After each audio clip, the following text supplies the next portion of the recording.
Hey guys, welcome back to Blue Hour. I'm going to give Zeke a little bit of a blow. He does have some undercoat in here that needs blown out. If you can stand up for me. So I'm going to do that and show you guys how I keep his coat undercoat free. Well, I say that. So what I like to use is this lovely bee catcher keeper hat, and this allows me to prevent the hair getting in my face, because there's gonna be a lot of it, isn't it? Did you burp? You just burp. All right. And I'm also going to use a detangler spray. This is Funky Poodle's detangler spray. And that should help with any of the loose hairs as well. We'll just give that a nice spray. Spray.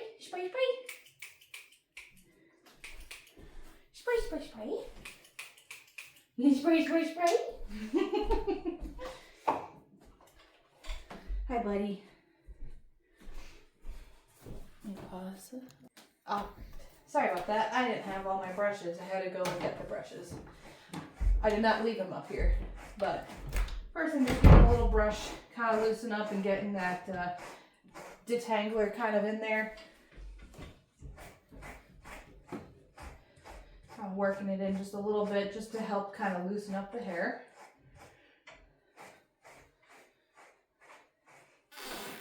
You're such a good boy. You are such a good boy, my sweet boy.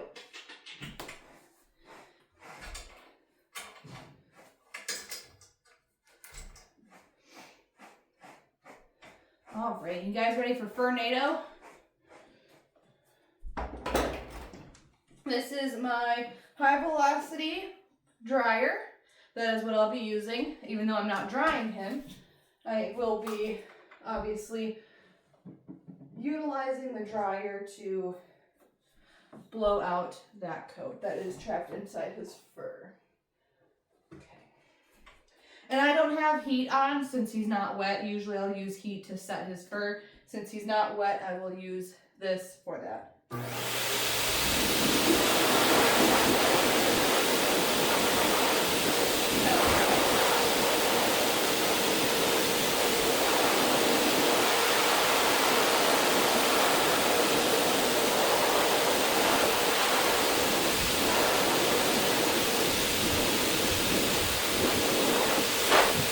Notice that he is kind of pulling away from me, but he is like kind of stuck on the table. I constantly have him right here. I'm holding his hip bone so that if he does pull away, I have full control over him and he's not going to fall off his hero.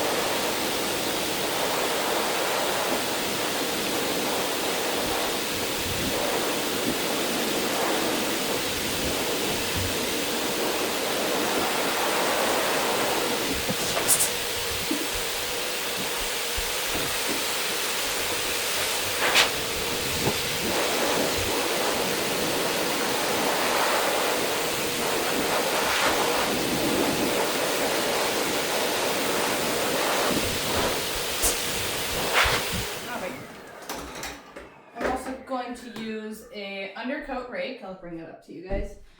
This is a undercoat rake. It helps to pull out the undercoat. He does have some undercoat in here, but it's kind of being a little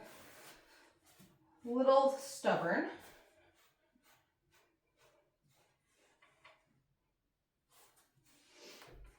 No, come here. No, come here.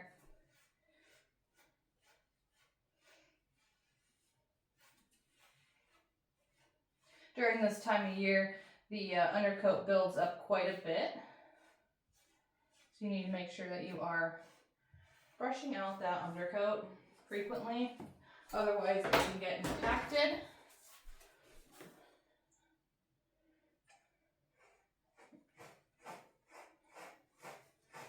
And one of the best ways to brush is to use the line brushing method with a slicker, and I'll show you the slicker. This is a slicker brush. It's got longer prongs than other ones, and then a fine-toothed comb. And what you do is you use the comb to hold the hair and then you brush up and towards the front of the body. And a way to check your work as well is to try and pull the comb through the fur. It should go right through. Over here it'll get stuck because I haven't gotten to that spot yet.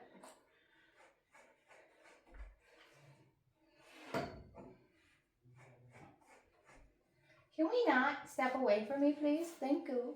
Here, I'll bring you guys a little bit closer to me so you can get a good view of this and how to use line brushing to brush out tangles. Similar to how humans brush their hair, you want to start from the bottom to the top. And you brush as you go up. And now that I just did that spot, it brushes through with the comb. I'm going to pause here and I will come back when I get a little bit further up. I came behind at the moment because I did want to show you guys how I was holding him when I was holding him before. Sorry about that. I hold him like this. So underneath the fluff, I basically am just holding where his bone is.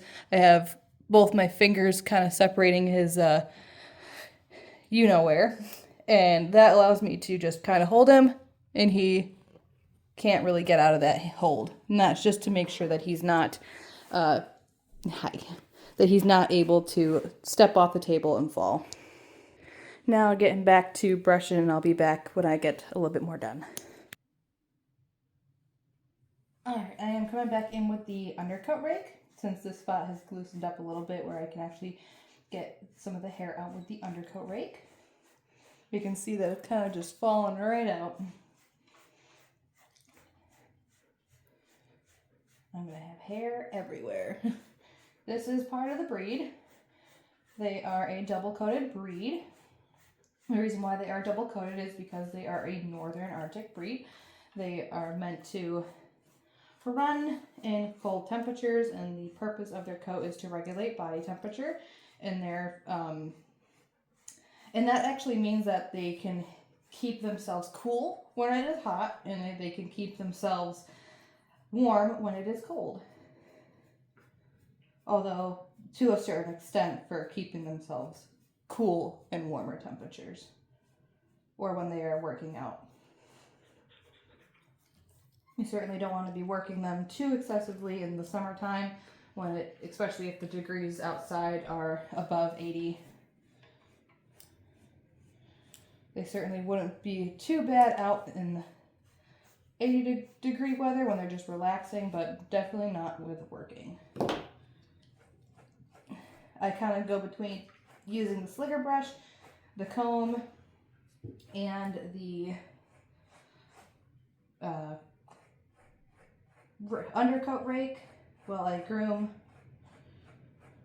It is a lot easier to bathe him first, and he does kind of need a bath, but it has kind of been cold, so I don't want to get him wet and then have to go to the bathroom before he's fully dry, because he's a typical dog where as I'm grooming him, he'll want to go to the bathroom right after a bath, and it's like, you're still wet, you can't go outside. But he says he don't care. He wants to go outside. I'm going to let the video keep playing, and I'm going to hyperlapse this so you guys can see as I do this.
Good boy.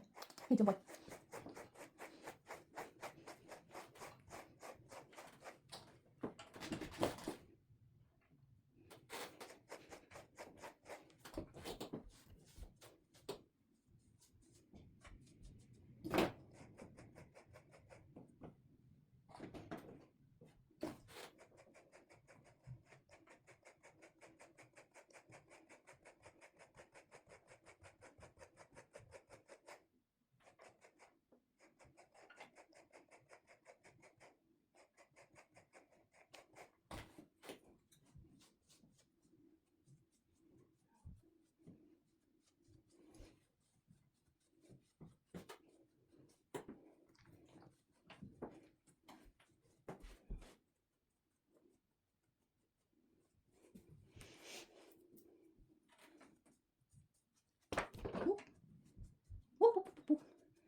We can definitely see a big difference between this side and the other side. Just a couple brushes.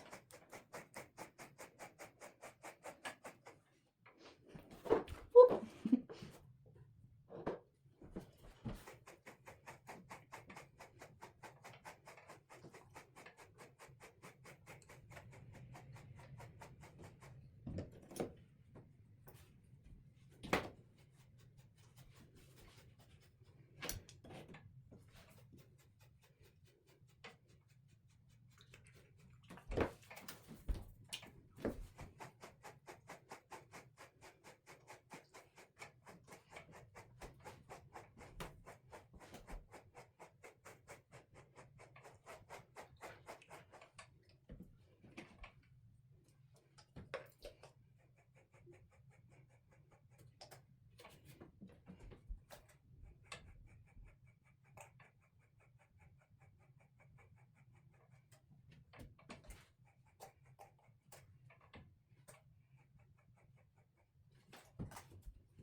May I turn?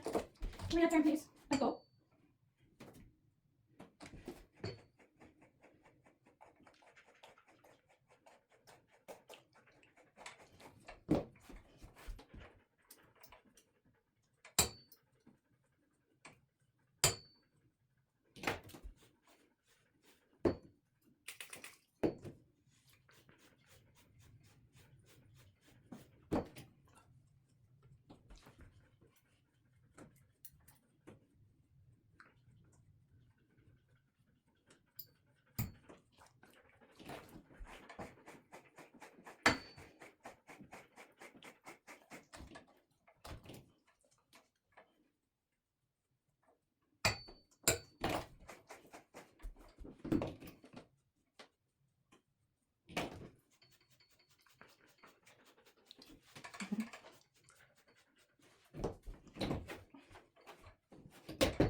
All right. I think that is as much as we're gonna get done. You're very soft now, mister. There is still some pretty impacted undercoat right here, but he needs a bath. His hair is kind of sticking a little bit, but I'll do that at a different day. But that is Zeke all brushed up. Good job. Did good job. You did your job. Good job. You did. You did your job. Good job. They are definitely a high maintenance coat breed, so they do need grooming care. Yes, you do. And it does take some time to get them used to. I know a lot of people think that Huskies don't like their fur brushed. It just takes time. I prefer the table as well because they don't really have as much where to go when they're on the table. They're just on the table, but you know, make sure that you're not walking away from the table because you don't want a dog falling off.